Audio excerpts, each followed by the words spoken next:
Estás escuchando Milenio 3, por Ayuka Nanika. Y aquí seguimos, en la nave del misterio, de la fantasía, de la ilusión, del hacer pensar un poco. La gente estará a favor, en contra, pero por lo menos discurre con historias que, ojo, han ocurrido, nombres y apellidos, y nos muestran una realidad. Hay realidades asombrosas. Por ejemplo, esta misma tarde acudíamos a un club de amigos, vamos a llamarlo así, los libreros de viejo. ¡Qué mundo, eh! ¡Qué mundo de los libreros de viejo! Yo creo que hay películas como La Novena Puerta, basada en el Club Dumas de Arturo Pérez Reverte, que muestran muy a las claras esa especie de ámbito misterioso. Quiero mandar un fuerte abrazo a mi amigo José Luis de Mío Cid, uno de los grandes libreros, y tantos otros, Prieto, bueno, muchísimos. Nos conocemos hace muchos años, hablamos con ellos, y ¿sabes lo que me hace mucha gracia, Carmen? ¿Cómo hablan ellos de la información que tienen? Por ejemplo, de un español que fue el primero en hacer viajes en el tiempo, máquina del tiempo más bien, antes de Wells, el Anacronópete, primera edición, en un librero de Granada. Bueno, pues hay muchas cosas que nos gustan, criptozoología. ¿Nosotros cuántos años llevamos comprando libros antiguos? Pues no sé, muchos. 15 años. 15 años o por ahí. Y ¿sabes lo que me intriga de verdad? Que son gente tan apasionada que yo cuando veía hoy digo, pero ¿cuántas librerías de viejo hay? Librerías no me refiero solo a libro barato, porque, no sé, en nuestra biblioteca de los 22.000 libros aproximadamente que habrá, muchos no son, por supuesto, incunables ni antiguos, sino libros de hace 20 años, 30 años, como la de Santi, como la de la gente que investiga, que son libros que es que ya desaparecen, es imposible. Anda que no compré yo libros a 5 duros. Claro, no, yo. Cuando había 5 duros. Claro. ¿Y qué ocurre? Que son, pues por ejemplo, el de Jessup, te lo puedes encontrar en un sitio, y luego está ese otro mundo que es el de los libros que valen dinerales, que son obras únicas. ¿Y cómo hablan los libreros entre ellos? Fíjate, José Luis de Mío Cid, que a mí me dio libros de prehistoria importantísimos para hacer los documentales que hice. El último que me vendió fue un libro checoslovaco sobre la evolución del hombre, que es que da miedo, que es tremendo. Bueno, pues ¿les ves cómo hablan entre ellos? Me decía, un poco así hortadillas, Iker, he encontrado un libro que ha sido una ganga porque lo recuperé de un viejo. Es todo un mundo tan de aventura, tan de sueños, tan de fantasía, que hemos querido hacernos eco de él. Carlos, buenas noches. Buenas noches. ¿Se sabe cuántas librerías de viejo hay en España? ¿Es difícil de calcular? Pues fíjate, según datos de la Confederación que reúne a todas las asociaciones de libreros de viejo, parece ser que hay registradas 1.600 librerías en todo el país. ¿1.600 de viejo? Librerías en general. Ah, en general. Librerías claro. Solo de es que digo yo, claro, es imposible. Efectivamente, pero bueno... ¿Y qué habrá? ¿100 y pico de viejo, más o menos? Más o menos aproximadamente. Claro, pero es imposible tener acceso. En 1.600 librerías en todas. Bueno, y ese número irá bajando. Estoy seguro que en los años 70 sería el doble. Por desgracia, los libreros es uno de los sectores que más dificultades está teniendo en esta época de Internet. Que bajan más las normales, claro, las de libros claro. normales, que van cerrando poco a poco porque las grandes superficies van acabando con todo, claro. Que las que se dedican al libro antiguo. Oye, yo voy a lanzar son menos las que se dedican al libro antiguo, aguantan más porque están especializadas, y todo lo que esté especializado hoy en día aguanta más que cualquier cosa generalista. Oye, amigos libreros, que tenemos muchos amigos libreros, yo voy a lanzar un capote no solo para los libreros de antiguo, sino para los libreros de lance, ¿verdad? Que es como esa otra cosa, y para los libreros de barrio, los libreros normales, generaciones y generaciones, que tienen una librería, que tienen títulos, que saben de qué son esos títulos, que van haciendo una selección, que no es lo impersonal a veces no hay más remedio, evidentemente, pero por favor, que no nos quiten las librerías, que no nos quiten esas tiendas de sueños. Hacemos un llamamiento. Si podéis, esto es un poco duro decirlo, pero yo creo así, si podéis a veces comprar en la librería de tu barrio, pues yo creo que hay que hacerlo, porque hay mucha gente que depende de su oficio maravilloso y antiguo, ¿no?, de esto. Libros de todo tipo, y Carlos ha hecho un reportaje, una crónica. A ver qué has visto, Carlos.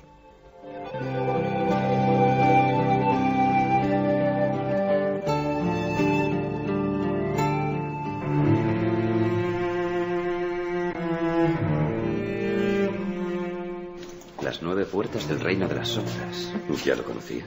Sí, Venecia 1666. El autor e impresor Aristide Torquia fue quemado por la Inquisición, junto con todas sus obras. Solo se salvaron 3 ejemplares. 1. Los catálogos hablan de 3 ejemplares que sobreviven en colecciones particulares: Fargas, Kessler y Telfer. Es cierto, conoce su trabajo, pero no obstante se equivoca. Según mis propias investigaciones, solo uno es auténtico. Pues se conocen 3. Búsquedas interminables de valiosos ejemplares, extrañas casualidades en su tasación, manuscritos que terminan por convertirse en verdaderas obras de arte. Así es el complicado mundo de los libros y de los libreros de viejo, una curiosa relación que puede comenzar de las maneras más insospechadas. Una colección impresionante. La mayoría de las ediciones son muy antiguas. ¿Seguro que quiere venderlo todo? A mi padre ya no le son de ninguna utilidad. Sobre todo desde que está así. Su biblioteca era todo su mundo y ahora es solo un doloroso recuerdo. Terriblemente doloroso. Una biblioteca que hay que dividir entre varios herederos. Alguien que quiere pagarle los impuestos a Hacienda con una dación en pago, que a veces sucede, ¿no? Cuando las minutas de Hacienda son grandes, pues si hay libros puede ser una posibilidad, hacer una donación y pagar con ellos. Hay muchas causas judiciales en las que es precisa la intervención de un perito en libros o en manuscritos. Según la Confederación Española de Gremios y Asociaciones de Libreros, son 1.600 las librerías registradas en todo nuestro país, una diminuta cifra si la comparamos con la gran cantidad de temáticas que pasan diariamente por las manos de estos profesionales de las antigüedades. Escuchamos a Nacho Asín de la librería Luces de Bohemia de Zaragoza y a Felipe Martínez de la librería El Camino de Santiago de León. Manuscritos medievales en los cuales ha participado el pendolista escribiendo, un decorador haciéndole orlas, un pintor haciendo las escenas religiosas. Y es muy bueno, vamos, son libros muy bonitos y preciados. Una de ellas es una obra sobre la alquimia, la búsqueda humana eterna que corresponde a nuestra tradición cristiana, y también tengo un libro de exorcismos contra langostas, contra gusanos, contra todo tipo de animales perniciosos, y otra obra más que es la mítica, el mítico Maleus Maleficarum, el martillo de herejes. Pero ¿de qué depende el valor de un libro? ¿Importa más lo económico, la temática o la calidad artística? Un poquito en libro español y principalmente del siglo XVI, XVII y XVIII. Pues tenemos también otra serie de temas curiosos como documentos, firmas tanto de reyes, literatos, firmas históricas, pues un poquito de todo. Son unos temas que se buscan tanto por lo interesante, lo curioso, como por la rareza de los mismos. El valor de cada libro es el valor que le da la persona que lo descubre, porque la persona que busca el cuento que le leía a su madre, ese es el libro que vale, y no una edición buenísima y cotizadísima del Quijote.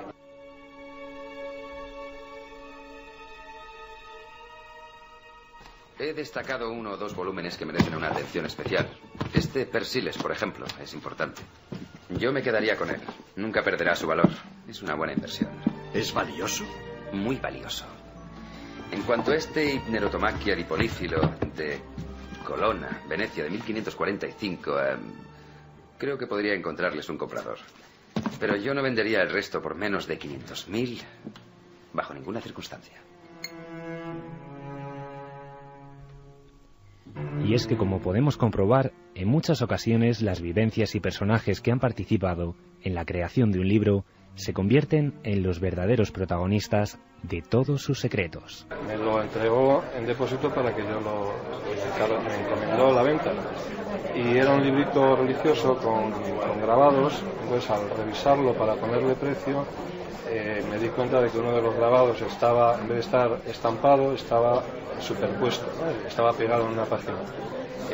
Bueno, me fijé un poquito más y estaba el monograma de Durero y resultó ser un grabadito perteneciente a la serie de la Pasión Menor, una de las impresiones de época hecha en vida de Alberto Durero en su taller. Y bueno, pues el librito pasó de tener un valor bibliográfico y económico alto a tenerlo más alto. Los de ciencias ocultas, ¿qué le parecen? No está mal. No, nada mal. 10 son ejemplares rarísimos. Vea. El Dictionnaire Infernal de Desplancy, primera edición de 1844. Le Leonardo Fioravanti y su Compendio di Secreti de 1571.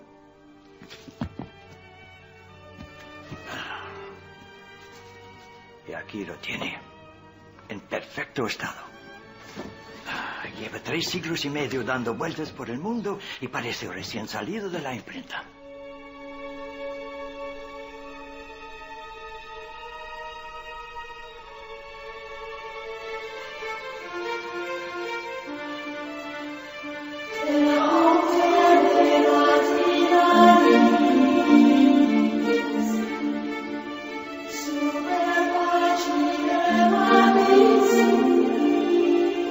Yo le voy a regalar a mi amigo Geray uno muy antiguo que se llama Tratado de Telepatía. Él ya sabe por qué lo digo. Vienen algunos amigos aquí, a veces, ¿no? Compañeros técnicos, como hoy que han estado compañeros de Huesca, para ver un poco cómo hacemos la técnica de este programa. Y de jolín, no tenéis guión. Bueno, eso es evidente. No, ¿cómo os comunicáis con Geray? Yo digo, Telepatía. Telepatía.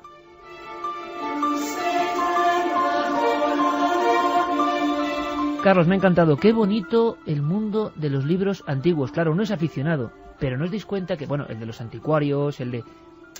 es que son mundos como que parecen anacrónicos, ¿no? Que no van con la tecnología de hoy en día. Que en un paquetito puede haber un libro que tenga tantas historias dentro. Un día vamos a invitar a 4 o 5 amigos y nos van a contar cosas. ¿A ti cuál es el que más te ha sorprendido, Carlos? Pues fíjate, uno que tenía este amigo que tú decías, José Luis de Miocid, la librería Miocid, mítico, que tenía un libro de animales extintos de Ray Lancaster que me me ha encantado. Lo he comprado. No me lo puedo creer. Sí, No me lo puedo creer. Lo he comprado. Pues me ha encantado. O sea, las ilustraciones que tenía... ¿Has visto? Sí. Claro. Ese Carlos, tú ya afinas bien, ¿eh? Porque ese libro se considera quizá el primer libro que habló de animales extraños. Algunos, fíjate de curioso, estaban en la frontera de la extinción en 1905, cuando se escribió ese libro. Pero claro, ya hoy son extintos. Entonces ya es un libro de criptozoología, pero con fotografías. Además había una fotografía de un dodo. ¿Del dodo? Que me ha parecido impresionante. Sí, señor. Impresionante. Ah, amigo, hemos pujado, ahí te ganó. ¿Cómo afina aquí el amigo Carlos, Sí, señor.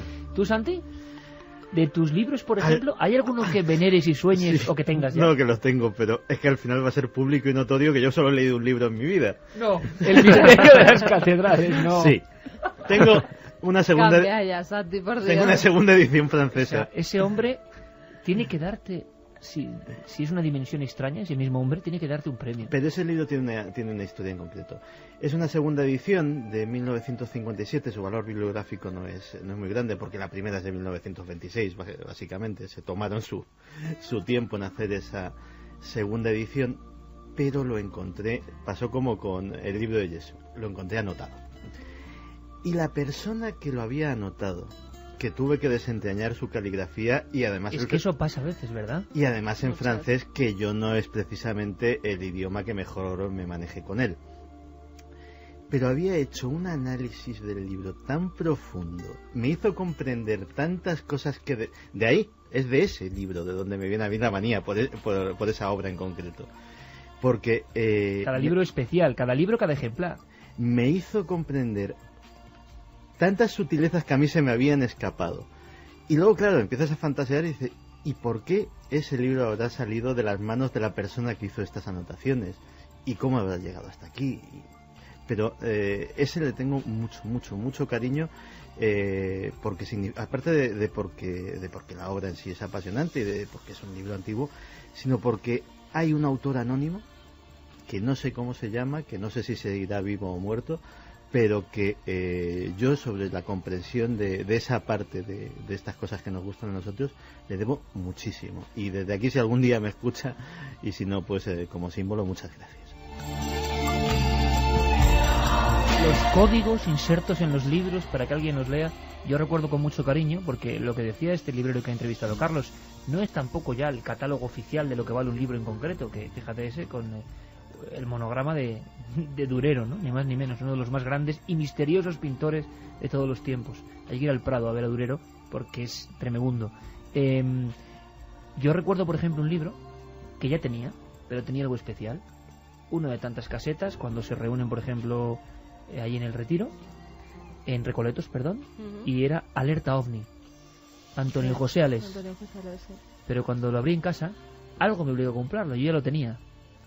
Venía para Antonio Rivera, de su querido amigo Antonio José Ales, en recuerdo de una noche que hizo historia. Firmado Antonio José Ales.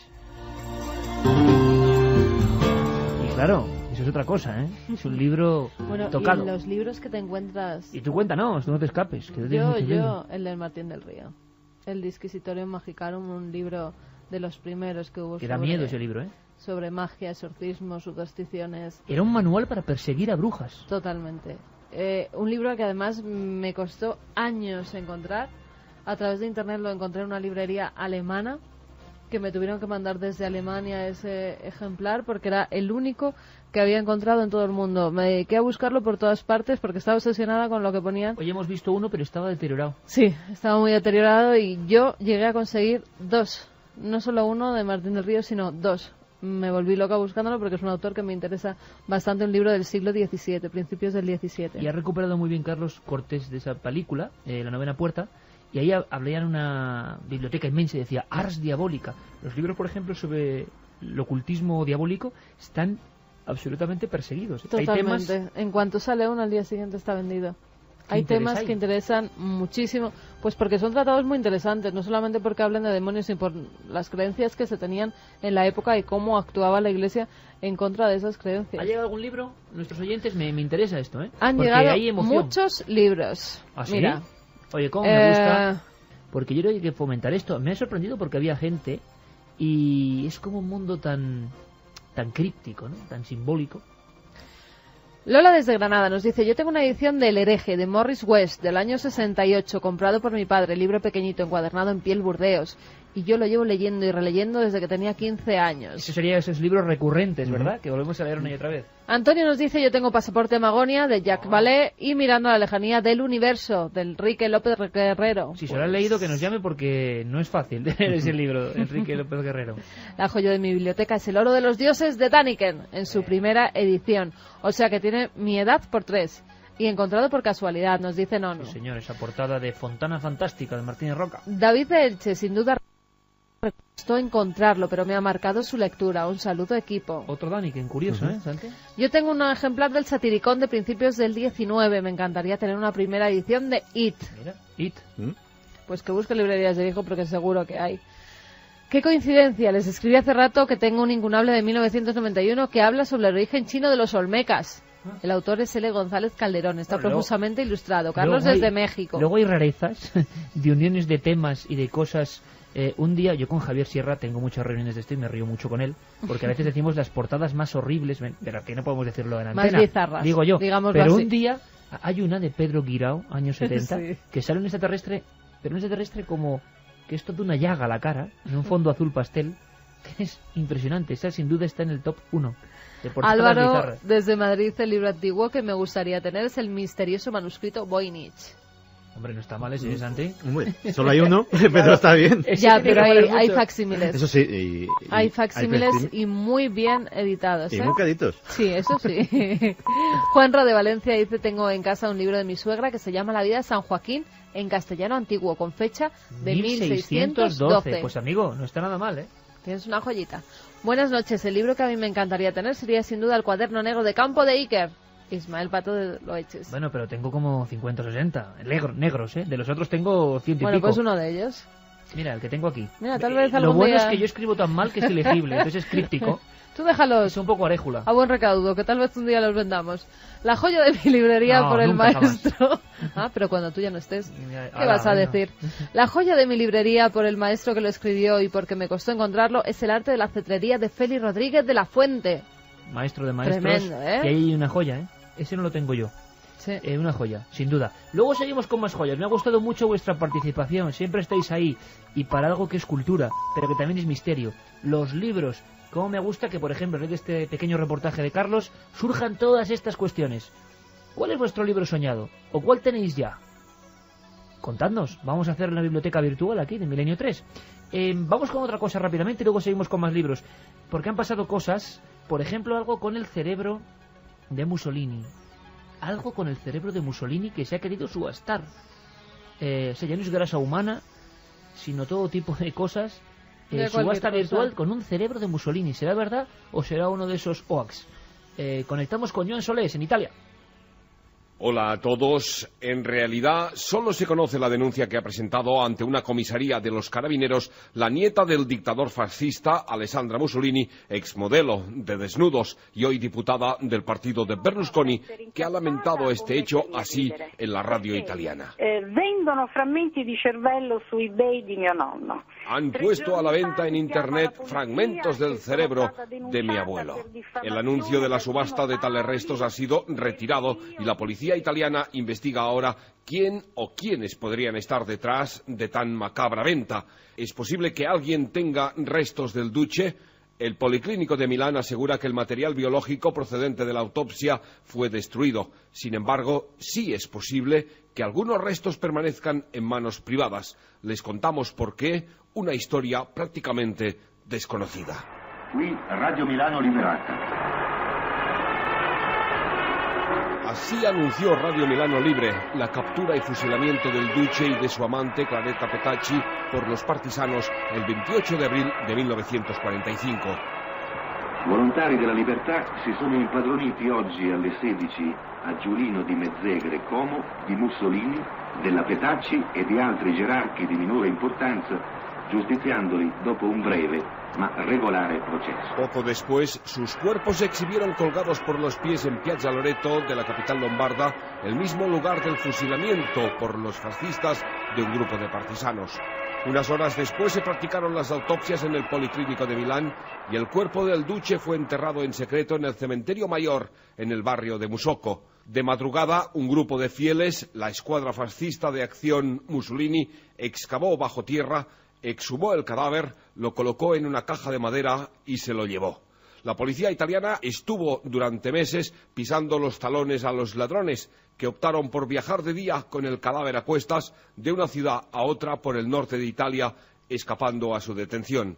Finalmente, casi un año después, el grupo fascista entregó la caja a los benedictinos de la Certosa de Pavía, con el compromiso de preservar el secreto durante una década. Y en 1956 los restos fueron restituidos a la familia, que los enterró en el Panteón de la Capilla de Predapio, hoy lugar de peregrinaje de fascistas de todo el mundo. Por consiguiente, es posible que existan estos fragmentos del cerebro y sangre del dictador Benito Mussolini, que alguien intenta vender en Internet. El anuncio no indica que procedan del Policlínico de Milán, sino de la autopsia, como eran los restos de la caja de madera que estuvo rondando por el norte de Italia durante casi un año tras la Segunda Guerra Mundial.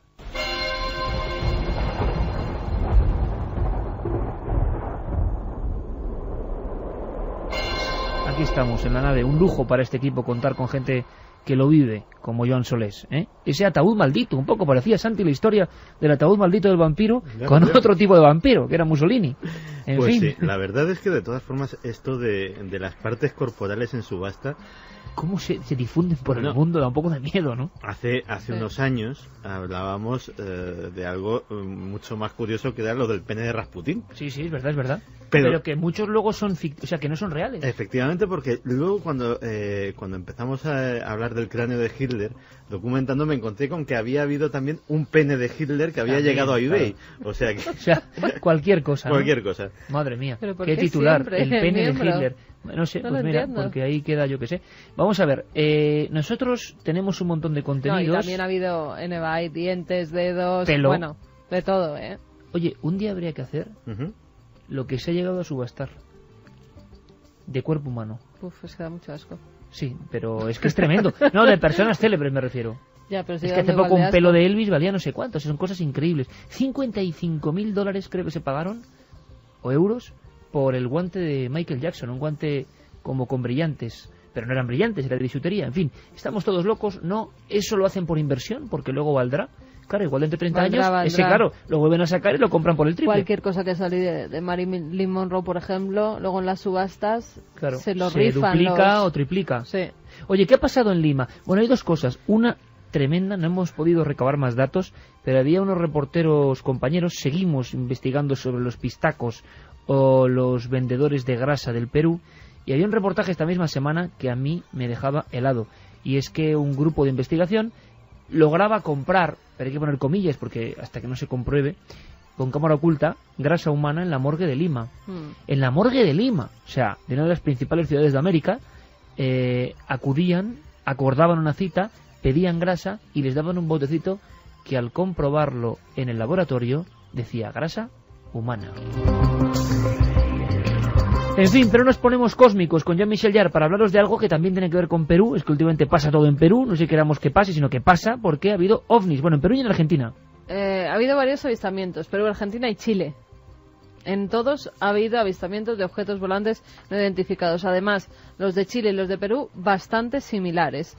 En Lima, al parecer, se vieron varios objetos volantes. En principio eran 3, hacían como una forma triangular. Entre los 3 empezaban a moverse, eran redondos, de forma blanquecina. Incluso hay filmaciones, gente en la calle. Y fíjate, si quieres escuchamos la descripción de los viandantes que se encuentran ante esos objetos cuando están saliendo de sus trabajos, cuando van al colegio, cuando van a subirse a los autobuses. Y todos mirando al cielo. Lima entera se puso a mirar al cielo. Son como 8 puntos que se desaparecen y aparecen. ¿Alguna vez había visto algo así? No. Primera vez que veo esa cosa blanca que veo arriba. Sí, logré ver como se llama 7, en forma de una nave. Al principio eran 4, pero luego se juntaron hasta 8. Y que lo queríamos grabar con el celular no se llegaba a ver, como se veía muy distorsionado ya. Parecía como si eran ovnis o algo así, eso es lo que estaba diciendo la gente. Y se habla también de globos, me imagino, como ha ocurrido en varias ocasiones. Hasta 7 objetos volantes no identificados que para algunos sí tenían un significado, sí tenían pues un destino, que había sido que durante el día había habido una movilización contra la violencia de género, contra la violencia contra la mujer, y al parecer habían lanzado varios globos. Pero ¿por qué algunos se mantenían estáticos? Ya han salido ufólogos, limeños y peruanos diciendo que eso era imposible, que no podía ser.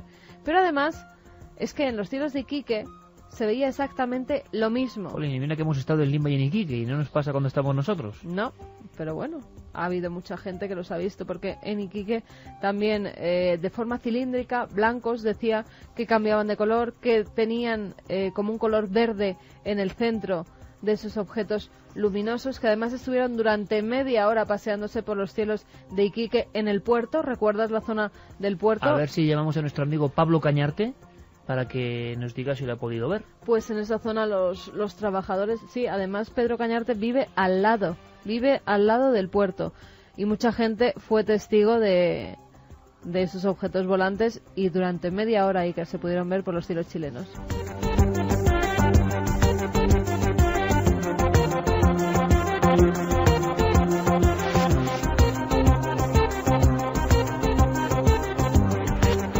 Y en Salta, Argentina, un ovni gigantesco y además un elemento que hacía mucho tiempo que no se veía, que es apagón.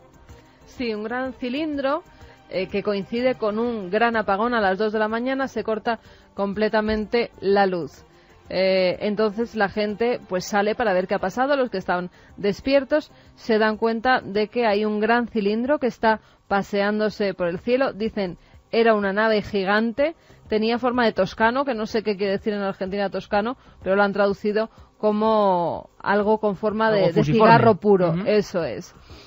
Y por ahora no saben qué es, pero dicen que la zona por donde vieron pasearse ese objeto volante es justo la zona donde se produjo algo que se había quemado, unas turbinas que se habían quemado, justamente por la zona donde los testigos dicen que han visto parado ese objeto volante no identificado. ¿Tendrá que ver el apagón con el avistamiento de los ovnis?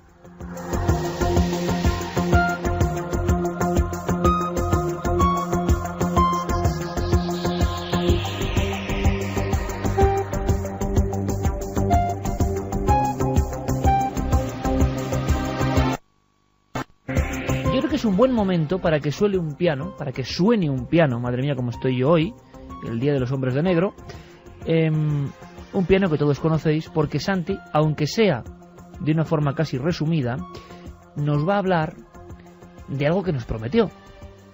Y para Santiago Camacho lo prometido siempre es deuda.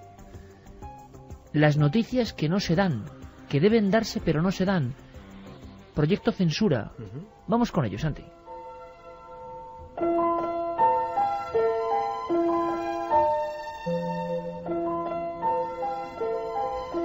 Pues sí, porque la semana pasada mencionabas eso. ¿Por qué hay noticias que de repente no aparecen? Que parece que no interesan. Que parece que se mencionan brevemente, tal vez en algún medio o en algún programa, en alguna revista de poca tirada, en alguna página web, pero luego no llegan a los grandes medios de comunicación mundiales, luego no llegan a las grandes agencias que distribuyen a todos, incluidos a nosotros, esa información. Pues precisamente esa misma pregunta se le hicieron hace bastantes años, esto data de 1976, en la Universidad de Sonoma, en Estados Unidos, y alguien tuvo la iniciativa de crear lo que se denomina el Project Censored o Proyecto Censurado o Censura. Se trata de una organización sin ánimo de lucro que en la Facultad de Ciencias Sociales de esa universidad pues la llevan entre profesores y estudiantes, y que hace todos los años una lista de 25 noticias de importancia que han sido pasadas por alto, probablemente deliberadamente, por los grandes medios de comunicación estadounidenses y que tendrían que ser importantes.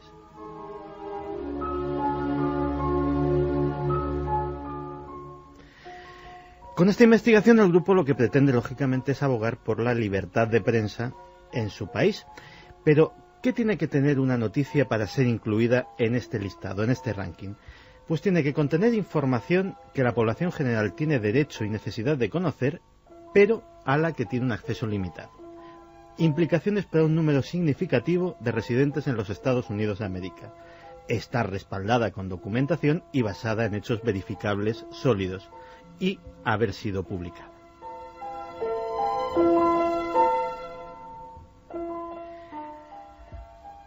Desde 1993 se publica todos los años un librito de ese top 25 que no solamente lógicamente incluye la lista, sino un análisis detallado de la noticia, incluso de los de años pasados, hacer un seguimiento de cómo ha ido la cosa.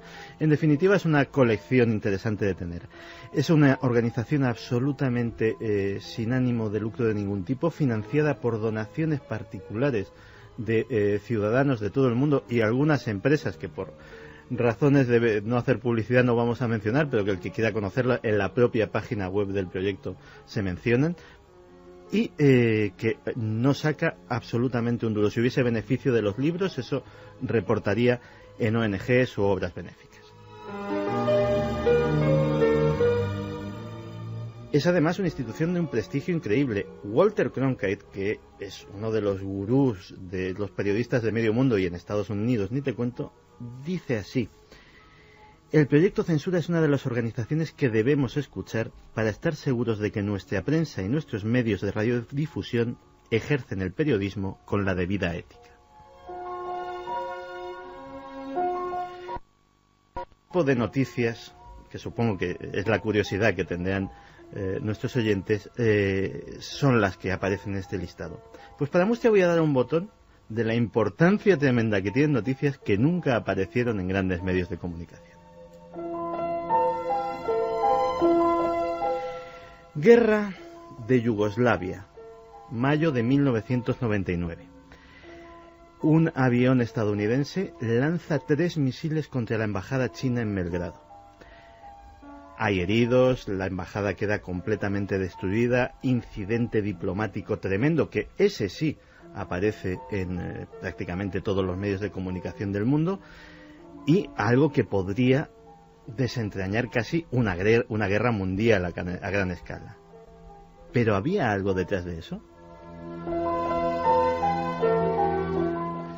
La explicación del ejército norteamericano fue que estaban trabajando con mapas antiguos de la CIA y que eso había provocado un error humano en el piloto, que había bombardeado un sitio que no tenía que bombardear. Sin embargo, el proyecto Censura se hace eco de otra noticia y de otra investigación periodística en la cual se cuenta una historia muy distinta. Parece ser que días antes un avión F-117, un avión de combate invisible norteamericano, había sido derribado por los rebeldes yugoslavos. Estos habían intentado financiar su causa vendiendo los restos del avión a la embajada china, que a su vez pensaba enviarlo por valija diplomática hacia su propio país para que estudiasen el avión y poderse hacer ellos con la tecnología de aviones invisibles. Automáticamente esto cae en conocimiento de la CIA. La CIA se ve en un brete de o generar un incidente diplomático por la vía normal o simular un accidente, destruir la embajada y los restos comprometedores y luego ya pedir disculpas. Pues como esta 25 todos los años, estamos ansiosos de que a final de año llegue la de este año 2009 porque seguramente nos encontraremos muchas sorpresas.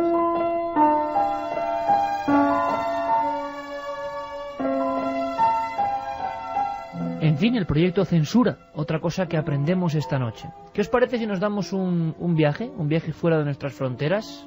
Ya sabéis que nuestro guía es Fermín Agustí, que coge vuelos rapidísimos, muy económicos y de estos que casi no hay ya ni asientos. Va solo Fermín en el avión y se va a Argentina. ¿Y por qué se va a Argentina?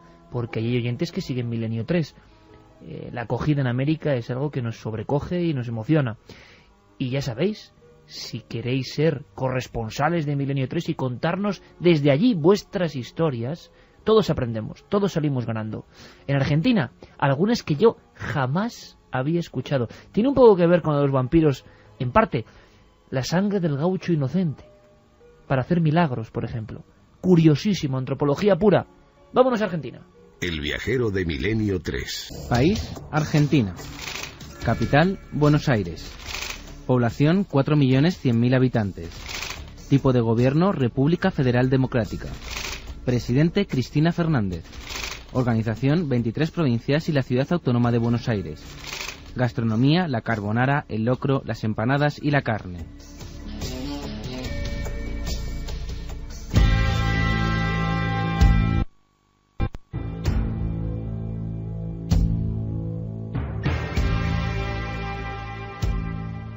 Graciela Barrato es una argentina que nos cuenta dos historias. Una habla del gaucho Gil, un inocente asesinado que hace milagros. Con la muerte que aconteció de un gaucho, 8 de enero, en la zona de Mercedes, Corrientes, y bueno, este era un gaucho que fue fusilado por desertor y cobarde, con el coronel Salazar, y bueno, tiene una historia muy interesante porque luego de eso ha hecho apariciones y ahí ha sucedido algún tipo de milagros que están adjudicados a que la sangre de inocentes servían para hacer milagros, obviamente. Cuando es fusilado, este gaucho les dice que no lo maten porque venía una orden de perdón para que lo liberen, y quien lo va a fusilar no le hace caso, lo degüella, y cuando llega a su domicilio se encuentra que su hijo está muy enfermo, se acuerda de las palabras que le había dicho este gaucho y le pide ayuda para que sane a su hijo porque considera que realmente era verídico lo que él le decía. El niño se cura. Suceden muchas cosas, por ejemplo, donde él muere es en una estancia de un hombre muy rico. En algún momento, como la gente dejaba allí velas y dejaba ofrendas, este empresario decide llevarlo al cementerio del pueblo. Empieza a tener muchos problemas económicos, muere uno de sus hijos, él enferma y no le encuentran los motivos por los cuales estaba enfermo, hasta que una señora, una curandera, le dice que en realidad lo que no quiere es que el gauchito Gil lo corran de allí. Otra de las cosas que ha sucedido también es cuando quieren pasar una ruta por esa zona, el asfalto, que trazan una línea recta como para cortar las distancias, y bueno, cuando llegaban allí las máquinas se negaban a avanzar, los operarios no podían trabajar y las tenían que suspender. La Virgen de San Nicolás se ha hecho famosa por los mensajes que reciben los creyentes de ella. Graciela nos cuenta quién fue la primera persona que recibió un mensaje de la Virgen y cómo se construyó la iglesia donde ahora se le pueda visitar. Las apariciones de la Virgen de San Nicolás en la provincia de Buenos Aires.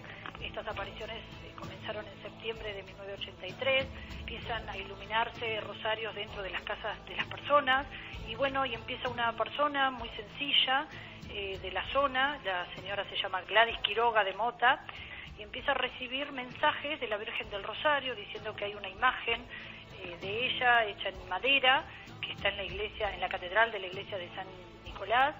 Van a buscar en el campanario de la catedral, encuentran la imagen, y bueno, a medida de que esta señora empieza a recibir los mensajes y que empiezan a encontrar veracidad al respecto, hicieron una catedral, una gran iglesia donde la gente se reúne todos los 25 de septiembre. La imagen esta que habían encontrado tiene más de 100 años, había sido enviada de Roma por León XVIII, quien la había bendecido.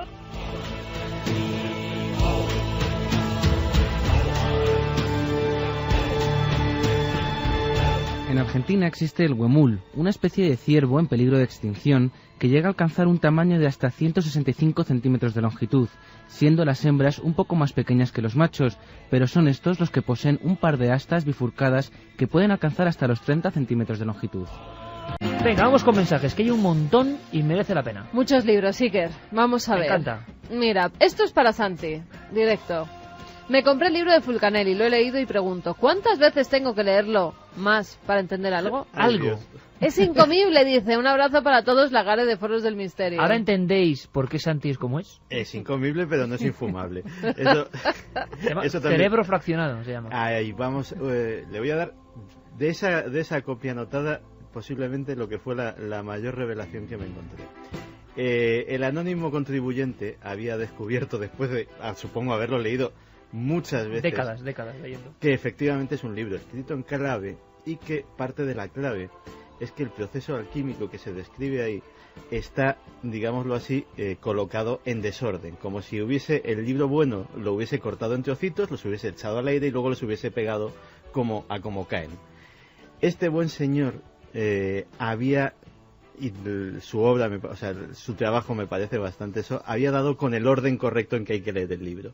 Y la verdad es que hasta ahí puedo leer, nunca mejor dicho. Bueno, pues habrá que hacer una edición de Fulcanelli descifrado por Santiago Camacho.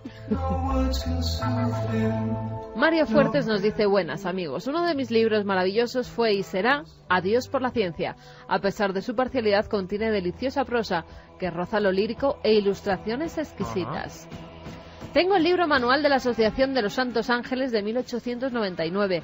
Muy interesante, pues explica a los ángeles a venerar en cada festividad del año, nos dice Carles. Pues hablando de ángeles o presencias benefactoras, no os perdáis el programa de la semana. Puede pasar cualquier cosa en Milenio 3, que cambiemos el día anterior por una noticia, porque somos periodistas, pero puede que hablemos algo de eso. Matilde Díaz de León nos dice: bueno, para mí los libros más queridos, uno que mi padre ha leído 1001 vez, de Rampa, creo que se escribe así, un monje que habla sobre el tercer ojo, que todos tenemos y es algo que toda la familia hemos leído, ya que mi madre tiene ciertas habilidades con ese tercer ojo. El fontanero Rampa. Sí, señor.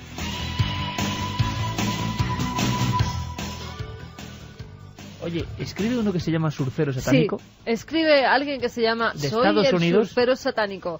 Os escribo es seguidor de Santi, claro. Desde New Jersey. Yo tengo, creo, un tesoro firmado. Es el original escrito a máquina del libro de Stephen King, Ojos de Fuego, de 1980, y firmado. Mira tú el Surfero Satánico. Manuscrito a máquina de Stephen. Sí. ¿Cuánto puede valer eso? Mucho, en una subasta, muchísimo. Alf nos dice: hace un par de semanas encontré Mística y Misterio de los OVNIs, de J.A. Silva, junto a 300 de psicofonías de Jiménez del Oso, Argumosa y Alés, y un CD de Jiménez del Oso. ¡Qué alegría! Bueno, pues ese librito extrañísimo negro con un ojo dorado de Silva, pues es bien raro. Mística y Misterio de los OVNIs. Bueno, luego otra edición.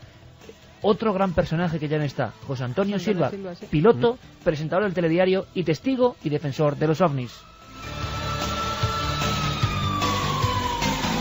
Paz nos dice que su libro El Mundo de la Gloria, un libro precioso de pintura que compró mi padre en el Rastro por 15 pesetas. Marga, el de mi abuelo Enrique Meromar, lo escribió antes de la guerra y se perdió durante la misma. Mi madre y mi abuela lo buscaron, pero murieron sin encontrarlo. Vamos a hacer ese programa de notas de libros, ¿eh? Sí. Estoy hablando de Luis Álvarez, que coge un libro porque no sabe qué pasa, algo le llama ese libro, El Frente de Somosierra, lo abre por una página y está la historia que él no sabía de su propio abuelo, médico en el Frente de Somosierra. Carmen Sola en el Monte, Sí, ¿Cómo lo anda. pasaste? Pues fatal, ¿cómo lo voy a pasar? Uno de esos lugares marcantes, ¿no? Total. Uno de esos lugares terribles, pero que de día yo creo que hay que visitar. Un artista y una extraña muerte, fíjate de curioso, y que hemos Sí, hablado de eso. un escultor muerto en extrañas circunstancias. Una historia de no reconocimiento artístico terrorífica. Carlos, Fermín, Geray, Santi, gracias como siempre. Muchas gracias. Un placer. Y Carmen, nos vemos con esto, fíjate qué sonido. La verdad es que parece un fantasma en plena noche. Una de las calaveras... Dios, es que es la pura muerte.